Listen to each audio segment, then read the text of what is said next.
안녕하세요. 산부인과 의사 황인아입니다. 오늘은 산부인과에 오게 되면 일어나는 일들, 산부인과에 내원할 때 해야 할 마음의 준비들, 이런 것들에 대해서 좀 얘기를 드리려고 하는데요.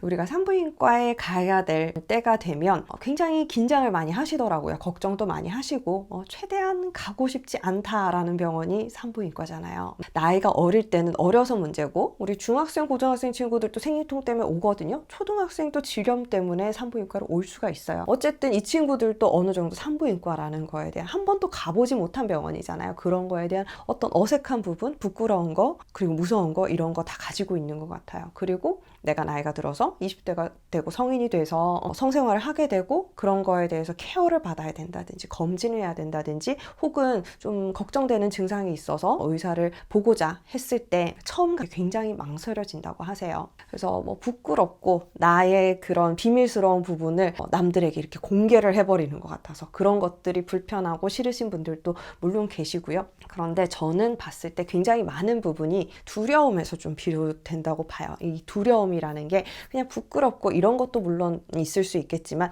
내가 모르는 것에 대한 두려움이라는 게 있거든요. 우리가 늘 가던 내과, 감기 걸려서 내과 가는 거 익숙하잖아요. 그러니까 그런 거는 이미 겪어봤던 일이고 특별할 것도 없어요. 그래서 가서 증상 얘기하고 약 받아오면 되는 거예요. 그런데 산부인과는 뭔가 내가 모르는 어떤 일들이 일어날 것 같고 그런 과정들이 나에게 통증이나 불쾌감을 유발할 수 있을 것 같은 그런 걱정이 앞서는 거죠. 처음 가보시는 분들 물론 그럴 거고요. 가보신 경험이 있는 분들도 최대한 미루고 싶다. 그래서 11월, 12월에 검진을 오시는 거겠죠. 최대한 1년 내내 미루다가 안 가면 안 될 때가 돼서 오시는 거예요. 그래서 그런 식으로 되는 것 같고 임신, 출산 하신 분들도 산부인과 굉장히 익숙할 것 같잖아요. 그런데 출산을 하고 나면 산부인과에 오지 않게 된다고 하세요. 그러다가 이제 폐경이 되고 폐경 관련돼서 불편한 점들이 생기면 이제는 정말 산부인과에 가야 되는구나 하고 오시는 분들이 있고 그냥 또 계속 지내시다가 검진 오랜만에 하러 오시기도 하고 그렇게 됩니다. 어쨌든 이런 산부인과에 대해서 굉장히 걱정을 많이 하시고 두려움을 많이 가지시는 것 같아서 산부인과에 오시면 이제 일어나는 일들, 우리가 여쭤보는 것들, 하게 되는 검사들 이런 것들을 좀 간단하게 알려드리고요. 그리고 걱정하는 그 이면에 우리가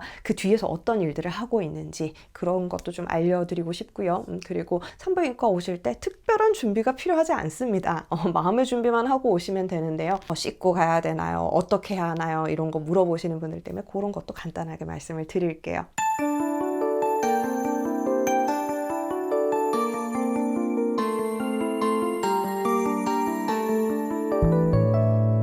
산부인과에 오시게 되면요. 우리가 이제 가장 먼저 물어보는 거는 어떤 병원이든 마찬가지죠. 무엇 때문에 병원에 오셨는가 하는 게 제일 궁금한 부분이에요. 검진을 하러 오셨는지, 분비물이 많아서 그걸 체크하고 싶으신지, 아니면 가렵거나 불편한 데가 있거나 아랫배가 아프거나 이런 것들이 있는지를 먼저 물어보게 됩니다. 그런데 산부인과만의 좀 독특한 거는 성경험을 물어봅니다. 이런 과정들이 상당히 민망하거나 좀 프라이버시의 침해같이 느껴지실 수도 있고요. 다른 사람이 듣지 않았으면 하는 그런 부분들이 있을 수 있잖아요. 그래서 저희는 이거 태블릿으로 대체를 해서 그런 문진들을 좀 하고 있고요. 우리가 중요하게 생각하는 이유가 성경험이 있느냐 없느냐에 따라서 질병을 갖고 있을 수 있는 범위가 달라지고요. 그리고 검사를 할 때 검사를 할 수 있는 그런 루트가 달라지고요. 할 수 있는 한계가 정해지고요. 그런 것들이 있어요. 그래서 성경험이 있으신지, 출산을 하셨는지, 출산을 했다면 제왕절개를 하셨는지, 자연분만 하셨는지, 자녀는 몇 분이 있는지 이런 것들도 물어보게 되고요. 결혼을 하셨는지 이런 것들을 좀 물어보게 되기도 합니다. 아무래도 산부인과라는 과목의 특성상 이렇게 필요한 부분이고요. 그리고 간단한 문진을 하시고 내가 뭐가 불편해서 왔어요, 성경험이 있어요 라고 하신다면 들어와서 간단하게 어떤 부분이 불편하신지를 알아본 다음에 검사를 진행을 하게 됩니다. 기본적인 검사들은요, 우리는 질경이라는 기구를 활용을 해서 질 안쪽을 보게 되는데요. 그러면 질 상태도 볼 수 있고요. 분비물의 양상도 볼 수가 있고, 그리고 자궁 경부의 상태라든지 이런 것들을 좀 종합적으로 볼 수가 있어요. 그래서 저는 이제 산부인과 진료실은 대부분은 이제 좀 어둡게 해놔요. 왜냐하면 너무 밝았을 때 환자분이 굉장히 부담스럽게 느끼실 수가 있어서 약간 조명을 낮춘 상태에서 봐야 되는 부분만 조명을 좀 비춰서 보게 됩니다. 그러면 질경을 활용을 해서 질환을 쑥 밀어 넣고요. 그러면 이렇게 좀 좁은 부분부터 들어가기 시작해서 천천히 들어가서 벌리는 거기 때문에 크게 뭐 불쾌감이 든다든지 아프다든지 하지 않아요. 근데 이때는 처음 검사를 받아보시는 분들이라면 좀 주의하셔야 할 게 힘을 주시면 안 됩니다. 힘을 주시면 근육이 있거든요. 질 쪽에도 근육이 있으면 이게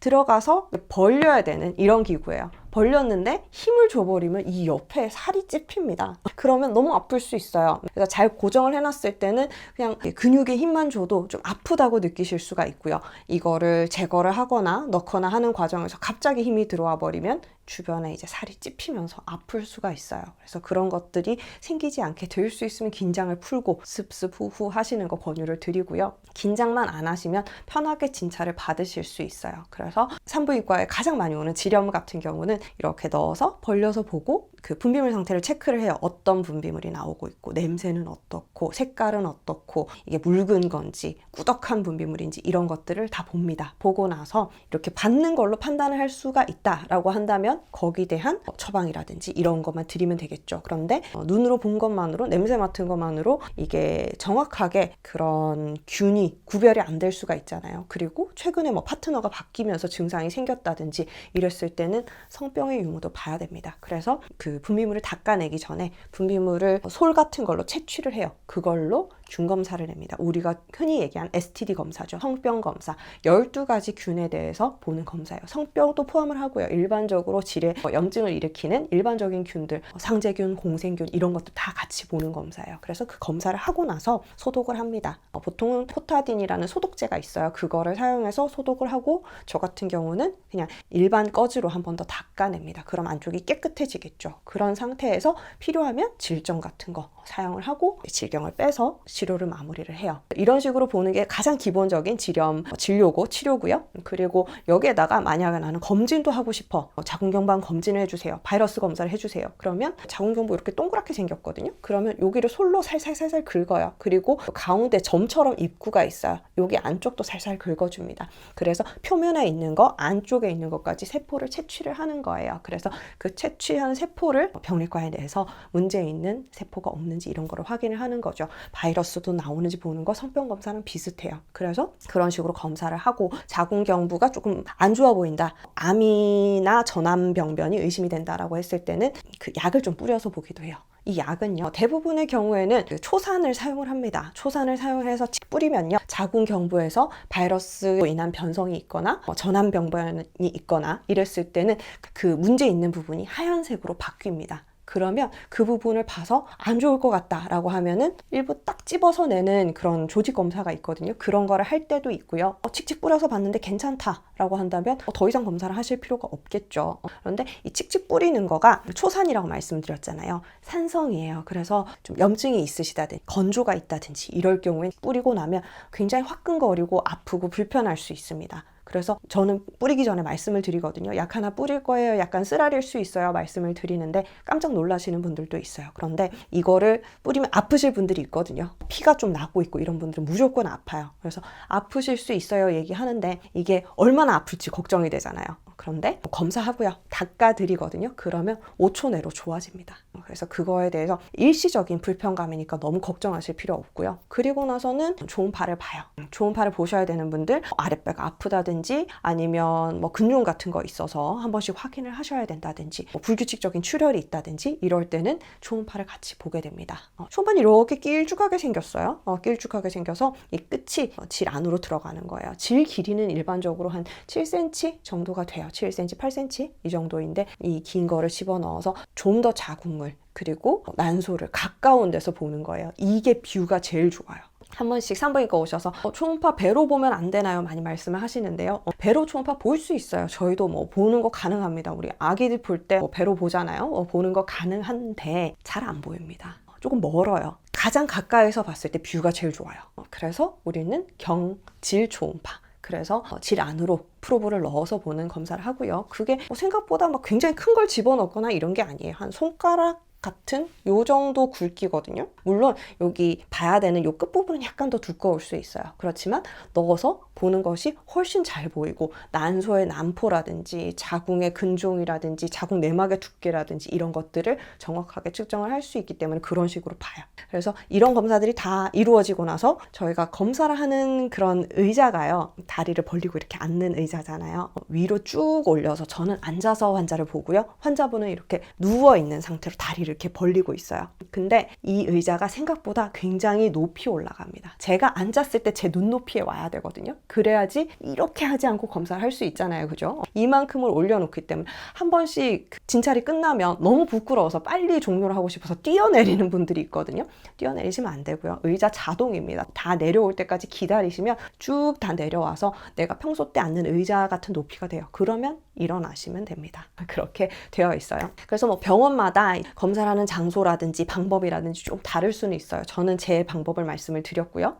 검진하는 거 그런 순서로 이루어지고, 저는 초음파도 내진 의자에서 그대로 앉아서 봅니다. 저는 환자분이 앉았다가 자리를 옮겨서 다시 누웠다가 어쨌다가 하는 거를 별로 좋아하진 않아요. 누워있는 상태에서 초음파를 보는 선생님들도 계시거든요. 그게 더 편하시겠죠. 그런데 저는 다리 벌린 상태에서 초음파를 했을 때 난소를 더 잘 찾을 수가 있고 우리가 움직일 수 있는 범위가 훨씬 넓어요. 그래서 저는 좀 더 정확하게 볼 수 있다고 생각을 합니다. 그런 식으로 진행이 되고요. 그래서 내가 뭐 어디가 아파서 왔어, 불편해서 왔어 하면은 이런 식의 일련의 검사를 하시게 될 거고요. 검사 결과를 초음파 같은 경우는 옆에 화면이 보여요. 그래서 화면 보면서 이거는 뭐 혹이에요, 이거는 자궁이에요, 난소예요, 이거는 뭐 정상이에요, 비정상이에요 설명을 드릴 수가 있고요. 뭔가 이제 자세한 설명을 드려야 될 때는 다 보고 나서 진료실에 다시 돌아와서 사진을 보여주면서 설명을 드립니다. 대부분 산부인과에 와서 검사나 치료를 하실 때 겪게 되는 일련의 과정은 이런 거고요. 그 중간에 내가 옷을 갈아입는다든지 이런 것들이 있을 수가 있죠. 옷을 먼저 갈아입고 의사를 만나기도 하고요. 의사를 만나고 나서 다시 옷을 갈아입고 다시 진찰을 하고 이런 식으로 이제 구성이 되어 있기도 해요. 산부인과에서 주는 치마는요, 앞뒤가 없습니다. 보통 치마라는 게 그냥 속옷을 벗고 그냥 돌아다닐 수는 없으니까 좀 가려주려고 임시로 사용을 하는 그런 커버일 뿐이지 치마가 무슨 역할을 하지 않아요. 치마를 입을 때 이게 앞쪽이에요, 뒤쪽이에요, 이 뭐 트임이 어느 쪽으로 와야 돼요 물어보시는 분들이 있어요. 우리는 이거를 패션쇼를 하기 위해서 치마를 준비해 놓은 게 아니고요. 일단 덜 민망하시라고, 그리고 돌아다닐 때 좀 편하시라고 치마를 드리는 거거든요.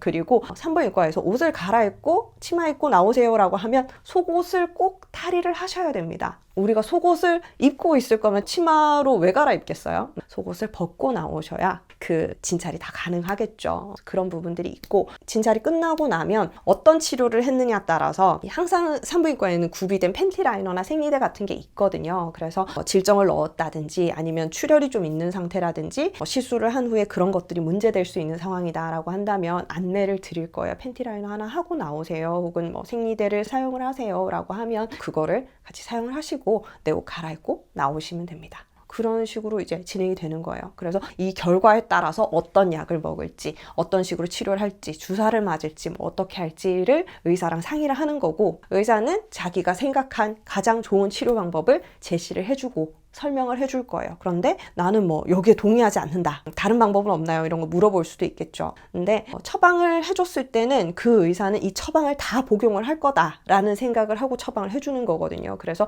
내가 어떤 부분은 하고 싶은데 어떤 부분은 하고 싶지 않아 라고 했을 때는 의사한테 미리 얘기를 해주시는 게 좋아요. 나는 질정을 처방받았지만 질정을 넣고 싶지 않아 라고 한다면 의사가 주는 처방 약의 종류가 달라질 수도 있고요. 질정을 넣지 않고 다른 방법으로 할 수 있는 어떤 방법을 또 제시해 줄 수도 있습니다. 그렇기 때문에 그냥 약을 받아서 이거는 내가 먹고 이거는 안 하고 이런 식으로 임의로 결정을 하시는 것보다는 솔직하게 의사한테 얘기를 하고 나서 내가 이거는 해봤는데 별로 좋지가 않았다, 다른 방법은 없느냐라고 해서 충분히 상의를 해서 치료 방향을 결정을 하시는 게 좋아요. 예를 들어서 피가 나는데 피임약을 처방을 드렸다. 보통은 뭐 피임약을 처방을 해서 피를 멈추는 식으로 치료를 많이 하거든요. 근데 나는 그 전에 이 피임약을 먹었을 때 어떤 부분이 불편했다 라고 라고 하는 게 먹고 싶지 않은 피임약을 처방받아서 집에 가져가시는 것보다는 훨씬 낫겠죠. 그래서 그런 식으로 상의를 하는 부분이 필요할 수가 있습니다. 그리고 많은 분들이 걱정을 하시는 게 산부인과 가서 뭐 병을 옮아올까 봐 걱정을 하시더라고요. 내가 가는 이 진찰을 받는 진찰대가 안 되고 다른 사람도 올라가는데 근데 병이 옮지 않나요? 라고 하시는데요. 산부인과 의사가 그거를 생각을 안 할까요? 그래서 환자분들이 오실 때마다 우리가 거기 씌우는 커버가 있어요. 의자에 씌우는 커버가 있거든요. 그거를 계속 교환을 합니다. 그리고 매번 바꿔드리고요. 질경에 대해서도 걱정을 많이 하시더라고요. 그거가 일회용이 아니다 라고 걱정을 하시는데요. 일회용 플라스틱보다 스테인리스 같은 재재예요. 의료용 재재로 되어 있는 건데 이거를 소독해서 멸균 소독을 돌려서 사용을 하는 것이 훨씬 이제 검사를 할 때 불편감도 적고요. 의사도 좀 효율적으로 진찰을 할 수가 있고 그리고 그런 감염 위험이 적습니다. 대부분 이제 생각을 하시기로 앞사람도 쓰고 나도 쓰고 이렇게 생각을 하시더라고요. 그런데 우리에게는 질경이 50개씩 있어요. 한 개만 있는 게 아니고 한 개 비치되어 있는 걸 씻어서 다음 사람 쓰고 이게 아니고요. 한 50개 정도가 있는 거예요. 그래서 25개를 다 사용을 하면 얘를 또 이제 보내요. 보내서 씻어서 다시 멸균 소독을 돌려요. 그리고 멸균 소독을 돌리고 나면 따끈따끈해져서 온단 말이에요. 그러면 그거를 뒀다가 이제 무균 상태에서 필요한 것들만 꺼내서 사용을 하는 거예요. 그런 식으로 되어 있습니다. 그래서 앞사람이 썼는 거 내가 쓰지 않고요. 다 새 거 꺼내서 사용을 해드리고 있어요. 이거는 무슨 병원이나 다 마찬가지예요. 그러면 소독을 돌리는 거 그거를 어떻게 믿느냐 하실 수 있어요. 그런데 우리가 뭐 수술을 받으러 갔을 때 수술을 할 때 무슨 기구로 받냐 그런 식으로 소독된 기구들로 수술을 합니다. 수술을 할 때 훨씬 더 무균 상태가 되어야 되잖아요. 배를 열었는데 안에 균이 들어가면 큰일 나잖아요. 그럴 때도 우리가 고압 증기 멸균 이거를 하거든요. 그거는 똑같은 시스템입니다. 그래서 앞사람이 헤르페스가 있었는데 내가 헤르페스 옮으면 어떡해요? 이런 얘기 많이 하시거든요. 안 옮아요. 똑같은 기구를 사용하는 것도 아니고 다 이제 교환을 합니다. 의사가 그거를 준비를 안 하면 큰일 나는 거죠. 그래서 그런 거에 대해서는 걱정하실 필요가 없고요. 소독된 기구가 없다 그러면 저희는 환자 안 받습니다. 아니면 저희는 이제 진료실이 여러 개가 있으니까 다른 데서 빌려오죠. 아니면 수술 세트를 까요. 거기 있는 걸 사용을 합니다. 그러면 그랬지 절대로 앞에 사용한 거 다시 사용하지 않아요. 그런 부분에 대해서는 걱정을 안 하셔도 되고요. 그러기 위해서는 우리가 많은 준비들을 해야 되겠죠. 그래서 우리가 진찰을 받으실 때 일어나는 것들은 나 개인에게만 일어나는 것들이지만 그런 진료를 위해서 우리 뭐 기구도 준비를 해놓고 또 일회용으로 사용하는 것들도 있거든요. 그런 부분들도 다 세팅을 해놓고 진료를 하고 있습니다. 그래서 그런 부분에 대해서는 너무 염려하실 필요 없겠고요. 초음파도 걱정을 많이 하시더라고요. 초음파 똑같은 거 넣었다 뺐다 하는 거 아니냐. 저 사람 질에 들어갔다 내 질에도 들어오고 이거 아니냐 생각을 하시는데요. 초음파는 콘돔처럼 생긴 커버가 있어요. 그거를 환자분이 들어오시면 개인에 맞는 거 우리가 장갑 끼고 이렇게 끼워 놓고요. 제가 사용을 다 하면 그거를 그대로 빼서 버려요. 그리고 다음 분을 봅니다. 그리고 이전 게 걸려있는 거 그거 그냥 사용을 하면 어떡하나요 하는데요. 사용하기 전에 보이잖아요. 썼던 건지 안 썼던 건지 절대로 재사용하지 않습니다. 그거는 일회용으로 다 교환을 해서 사용을 하고 있다는 거 좀 아셨으면 좋겠고 복부 초음파 같은 거 볼 때는 젤을 사용을 하잖아요. 이제 배에 발라놓고 사용을 한단 말이에요. 그러면 그 환자분 몸에 젤도 닦아드리지만 우리가 이제 초음파 프로브에 묻어있던 젤도 닦고요. 알코올이나 이런 것들로 소독을 한번 합니다. 그리고 다음 분으로 넘어가요. 그래서 병원 내에 이런 감염이나 이런 거에 대해서는 모든 병원이 상당히 철저하게 지키고 있고요. 그런 부분을 재사용하면 어떡하냐. 그거 아껴서 돈이 얼마 되지도 않아요. 몇십 원, 몇백 원 아끼려고 이런 위험을 무릅쓰지 않습니다. 그거에 대해서는 너무 걱정하지 않으셔도 되고요. 그리고 산부인과 갈 때 나 무슨 준비하고 가야 돼요? 뭐 하고 가야 돼요? 씻고 가야 돼요? 어디까지 씻어야 돼요? 얘기를 많이 하시거든요. 그런데 준비 없이 오셔도 됩니다. 다만 한 가지 주의하실 거는요. 내가 만약에 자궁경부 암 검사를 해야 된다 라고 한다면 바로 전날에는 관계를 하시는 거 혹은 질환에 넣는 질정 같은 거 사용하시는 거 요런 거는 안 하시는 게 정확도를 좀 더 높이는 방법입니다. 그렇다고 해서 어제 나는 관계했는데요 검사를 못 합니다. 금지입니다. 이렇게 하진 않아요. 하실 수는 있지만 똑같은 검사를 했을 때 좀 더 정확하게 하는 게 좋잖아요. 그러니까 좀 더 정확도를 높이기 위해서는 이틀 전은 사실 상관은 없어요. 바로 전날은 관계를 하지 말 것.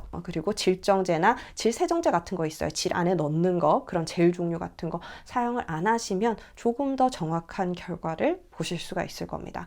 그리고 냄새 나고 막 분비물 나오고 하는데 그래서 저는 씻고 왔어요 하시는 분들이 있거든요. 바깥쪽은 뭐 씻으셔도 상관이 없어요. 그런데 안쪽은요, 질 안을 세척을 해버리면 분비물이 없어요. 저희가 진찰을 하는 이유는 그 분비물을 눈으로 보고 판단하기 위해서 진찰을 하는 거거든요. 근데 손을 넣어서 이렇게 씻어요. 그러면 분비물이 남아있는 게 없어. 그러면 우리가 진찰을 해도 볼 수 있는 게 없겠죠. 뭐를 보고 뭐를 하라는 얘기야, 이런 생각이 들거든요. 저는 분비물이 많아서 왔어요 하시는데 진찰하면 막상 분비물이 하나도 없는 거죠. 하나도 없는데요? 제가 씻고 와서 그래요 그러시거든요. 그러면 분비물이 없는 상태에서는 의사도 명확한 판단을 할 수가 없고요. 아까 말씀드린 균 검사 같은 거 있죠. STD 검사도 잘 안 나올 수도 있어요. 그렇지만 눈으로 보는 것보다는 STD 검사를 해서 균을 확인하는 것이 더 확실할 수 있기 때문에 저는 이런 경우에는 꼭 검사를 합니다. 그래서 문제가 될 수 있는 것들에 대해서 다 확인을 하고 그리고 약을 커버를 하는 편이에요. STD 검사가 나오는데 일주일 정도, 빨리 나올 때는 2, 3일 만에 나와요. 그런데 좀 오래 걸리는 경우도 있을 수 있겠죠. 그런데 검사 결과는 오래 걸리는데 그럼 저는 결과도 나오기 전에 약을 먹어야 하나요? 하시는데요. 일반적인 처방 드리는 약은 거의 비슷해요. 그래서 가장 많이 염증을 일으키는 균에 대해서 일단 처방을 드립니다. 왜냐하면 이거 검사를 기다릴 때까지 우리가 기다릴 수가 없어요. 왜냐하면 가렵고 냄새나고 내가 불편해서 오셨기 때문에 일단은 기본적인 약물을 복용을 하면서 기다리시고요. 그리고 2, 3일 뒤에 결과가 나오잖아요. 그럼 저희가 연락을 드립니다. 문자로 연락을 드려서 약 먹던 약만 복용하시면 됩니다 라고 하거나 아니면은 그거 말고 다른 약을 드셔야 되는 균이 나왔으니까 병원에 한번 오셔야 됩니다. 이런 식으로 안내를 드릴 거예요. 그러면 이제 균에 맞춰서 다시 한번 약을 복용하셔야 될 수가 있는 거죠. 그런데 대부분의 경우는 이럴 때가 별로 없어요. 그렇지만 성병 간혹 있으니까 그런 게 나온다라고 했을 때는 한 번 더 추가적인 치료를 한다라고 생각을 하시면 될 것 같아요.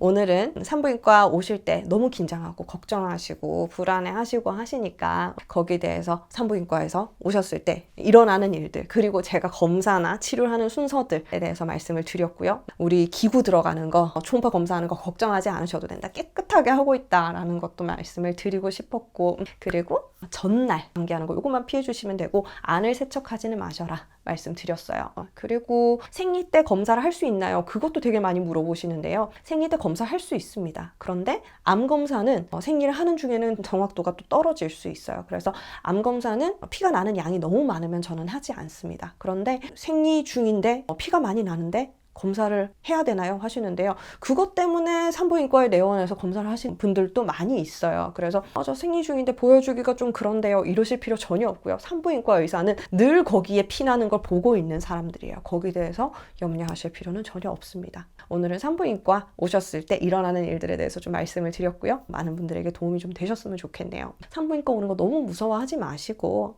오세요. 불편한 거 빨리 편안하게 해결하실 수 있습니다. 오늘도 영상 봐주셔서 감사합니다. 다음 시간에 또 뵐게요. 바이바이.